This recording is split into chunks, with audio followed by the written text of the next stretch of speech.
A socialização da criança começa em uma fase da vida onde fantasia e imaginação comandam o processo.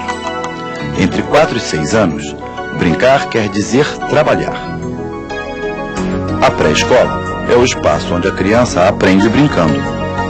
Para a criança portadora de deficiência mental, este momento de convívio com as outras crianças é decisivo.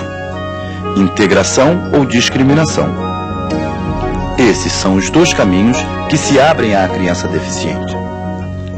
Seja qual for o caminho que ela irá seguir, uma coisa é certa: agora ela começa uma nova fase da vida. Nessa fase, viver tem o mesmo significado de competir. Tá chovendo? Não. Tá nublado? Não. Tá chuvoso? Não. Tá ventando? Não. Estamos iniciando uma fase em que o mundo do faz de conta abre espaço para o mundo da responsabilidade. Agora existe a preocupação com os horários e os deveres da escola. E também há a expectativa dos pais e dos professores com relação ao desempenho escolar.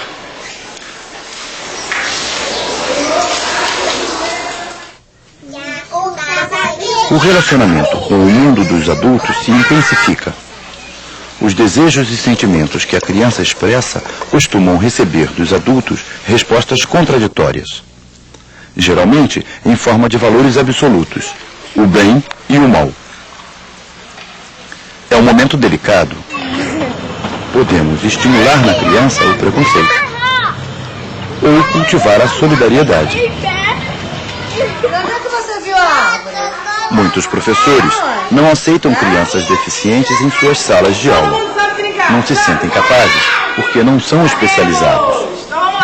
Ignoram como essa convivência pode ser enriquecedora para todos.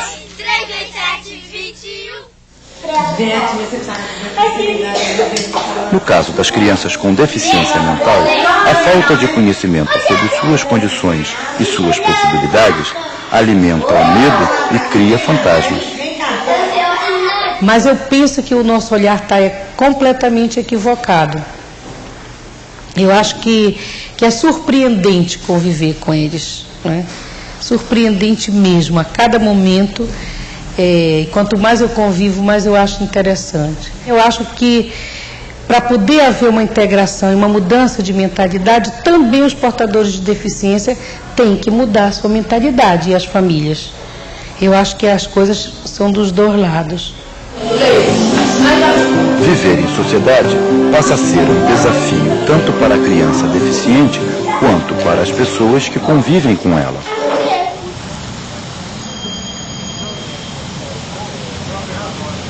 Nós temos crianças que não têm dificuldade, nós temos crianças que são às vezes hiperativas, crianças até assim com um potencial tremendo, mas aquela criança incomoda. E desde que ela incomode, ela é colocada de lado. Então, o nosso sistema trabalha com aquela criança dentro de um padrão. Então, aquela que sofre um desviozinho de comportamento, de gênio, ou que incomoda, então ela já é classificada de criança especial. Essas crianças, geralmente, eles ficavam numa sala, a pior sala da escola. A sala mais bonita era para os alunos bons, né? E essas crianças ficavam na sala piorzinha, que sobrava. A professora também era aquela professora que nunca trabalhou, que estava começando, ou que já estava aposentando, não estava aguentando mais. Quer dizer, as professoras corriam dessa turma. Também fora da escola, o dia a dia da criança deficiente mental é um desafio constante. E aí, o apoio dos pais é muito importante. Além de continuar o trabalho desenvolvido na escola, há muitas conquistas pela frente. Combater a inatividade, estimular as potencialidades, um verdadeiro aprendizado para pais e filhos. Diante de situações inéditas e desafiadoras, o sucesso depende da intuição e da vontade de se fazer o melhor.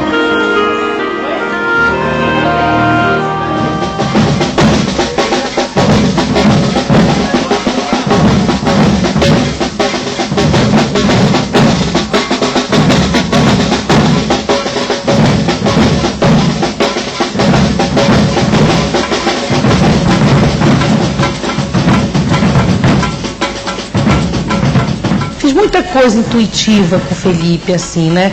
Cada vez que vinham as dificuldades, como é que eu vou fazer? Então, às vezes, eu tive que inventar, né? Ser criativa nesse meu processo.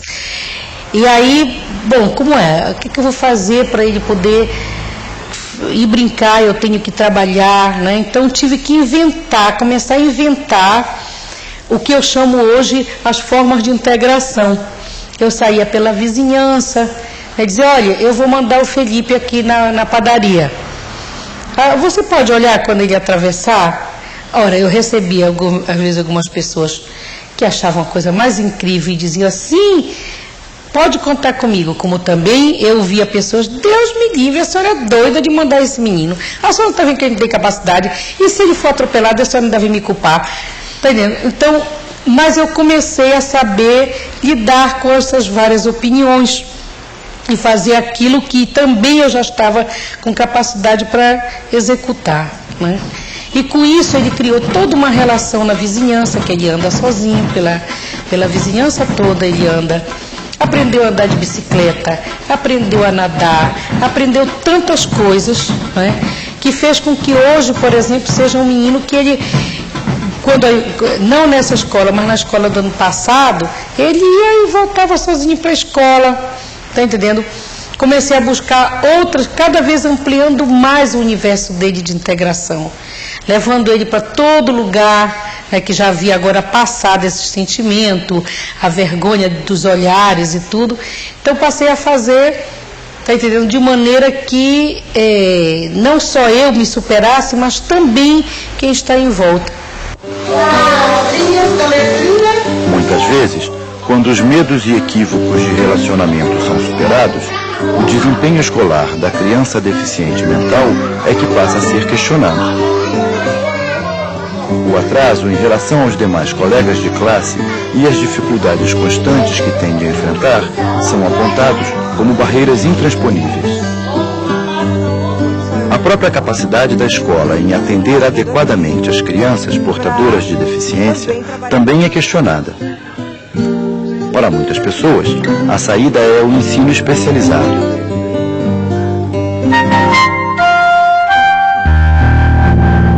No Centro Especializado em Neuropsicológico, a implantação do laboratório que chama Informativa, né, que é uma formativa, né, de utilizar a informática, nós procuramos utilizá-la como recurso de excelência para a integração e interação.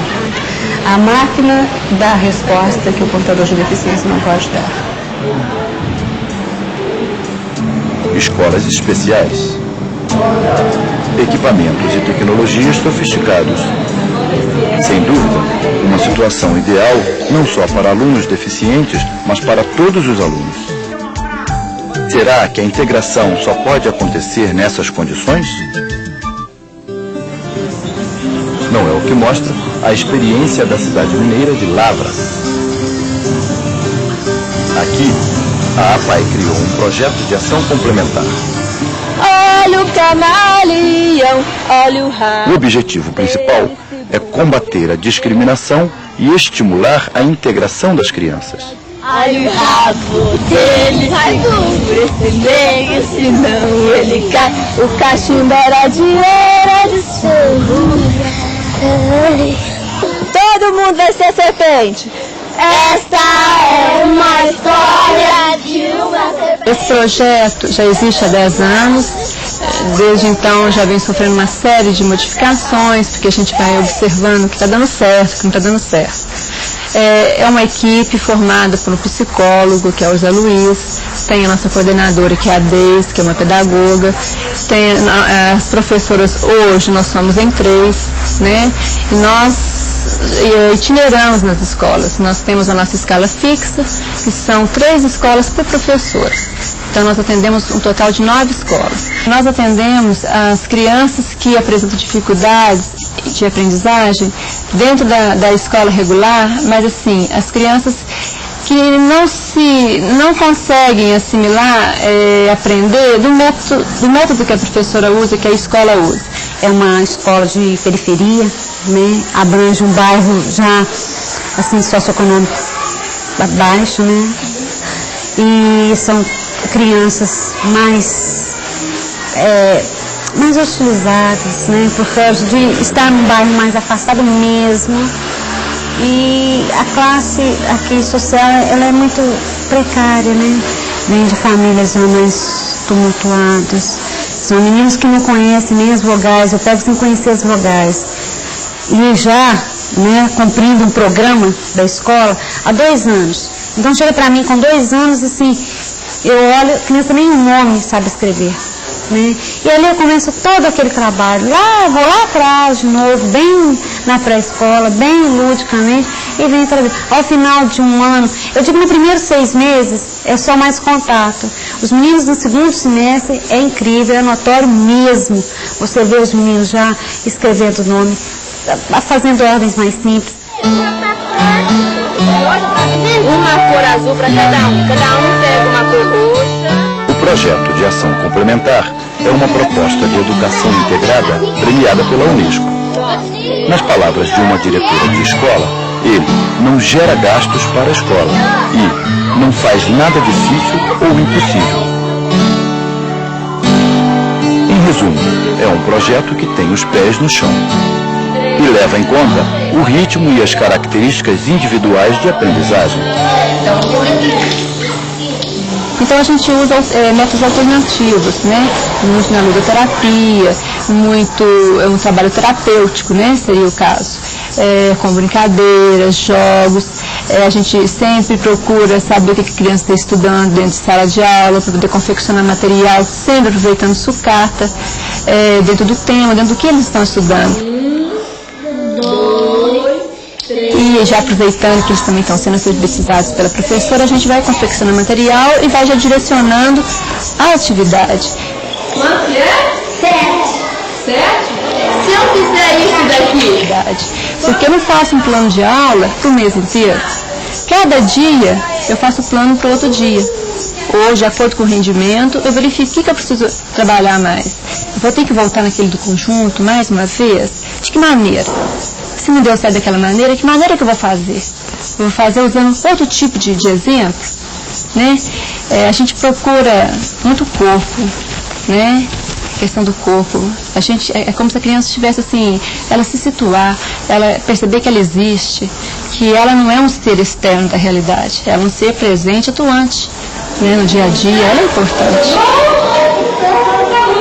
A gente tem crianças que a autoestima está lá embaixo, que não se veem como gente, que não se veem como sujeito, que não se veem como um agente importante no processo educativo, né? Tão importante que sem eles a gente não existiria, né? E assim a gente vê o resultado assim, da criança pedir mais, a criança da sugestão. Antes a criança era tímida, calada, tinha medo de falar, agora ela se permite errar, ela se permite arriscar, sabe? Porque a gente percebe que a gente dá oportunidade, espaço para isso. Ela perceber que ela é respeitada e não tem como ela não te dar esse retorno, né? E isso tudo vai refletindo em quê? Interesse em querer aprender, interesse de se situar no processo que ela está vivendo. Que cor que é essa daqui? Ah, muito bem! E o vermelho, como que chama a figura? A hora que ela consegue ler alguma palavra, que você vibra com ela e tal, ela não sente que aquilo ali é hipocrisia. Ela sente que aquilo ali ela venceu. E que daqui pra frente é tipo assim, mais fácil. Porque a pedra maior ela conseguiu tirar do lugar. A escola reproduz os preconceitos da sociedade. O programa escolar não considera as condições individuais dos alunos. A ênfase que dá no desenvolvimento cognitivo da criança afasta o aluno com deficiência mental da sala de aula.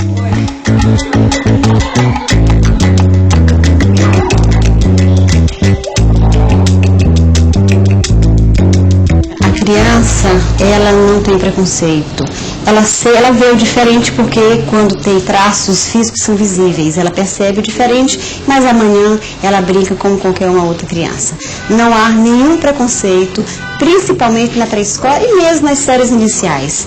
Perguntas aparecem, a professora responde com naturalidade e isso passa quase despercebido, entende? O preconceito realmente vem do adulto. Por isso que, na minha experiência, desses anos todos de integração, quanto mais cedo integrar, melhor para a criança, melhor para a sociedade, melhor para as outras crianças que não têm convívio com pessoas deficientes. Independente das dificuldades ou deficiências dos alunos, o compromisso do educador é com o processo de transformação do ser humano. Projetos e ações de educação integrada têm a vantagem de garantir o desenvolvimento harmonioso da criança.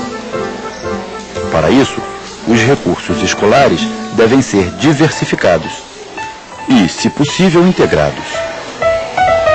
Nós vamos às escolas preparar para receber o nosso aluno, né? De uma forma muito descontraída, dizendo para eles que o nosso aluno é um aluno como qualquer um outro, apenas ele tem uma limitação, mas ele se comporta socialmente como qualquer uma outra pessoa, ele pode ter um comportamento como qualquer uma outra pessoa, tá? Então, para a gente tirar aquele mito de que o nosso aluno não pode conviver socialmente com os outros, tá? E a gente isso faz desde os professores, os porteiros da escola, a cantina, a gente prepara toda a escola para tratar aquele aluno como um ser, como um aluno, como um outro aluno. A gente não quer que a nossa criança seja tratada com discriminação em nenhum momento. Macaquinho, quer ser meu amigo? E o macaquinho disse... Preparar a comunidade escolar significa discutir todas as dúvidas e questões. Um processo onde se conversa sem reservas sobre a deficiência. Eu não gosto de ninguém, quero viver sozinho. E quem quer ser o macaquinho? O resultado melhor para mim, o que mais me agrada é saber que o menino está feliz na escola, gosta da escola e gosta dos colegas. Para mim é um resultado fundamental. É incrível. No final do ano a gente percebe assim, sabe, o desenvolvimento da criança.